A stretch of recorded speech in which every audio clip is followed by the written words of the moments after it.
Ang unang lesson natin, ang title, nakakatuwa.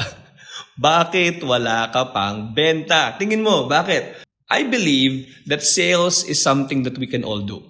But the problem is, fear and overthinking stops most people, most agents. The secret of successful agents is that amidst the fear, they show up daily. Okay?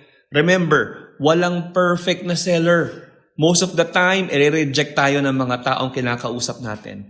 Even the best sellers in the world can only close 4 sales in every 10 clients. Yun yung pinakamagagaling. Diba? Yung the average salesperson will land 1 sale out of 10. So, 9 times out of 10, you will be rejected. The secret is to just show up.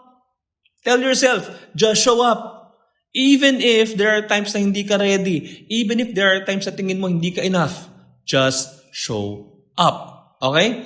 Now, the reason behind this is, the more you do it, the more confident you become. The more activity you give, the more confidence you gain. Every rejection should never be a hindrance to you.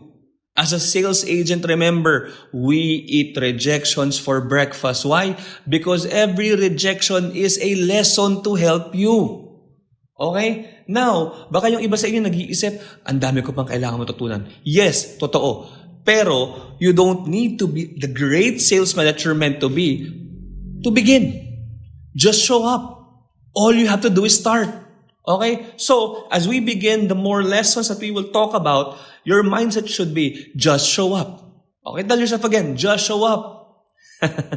Now, on your activity, on your journal, start filling up the monthly and weekly plans you have for this week and for this month. Importante yan. Kasi that way, it will help you on the things you have to do when you show up. And you will. Okay? You can pause this training. You can, before you go to the next module, just fill up all the things you have to fill up. Okay? And once you're done, you can proceed to lesson 2. Have a good one.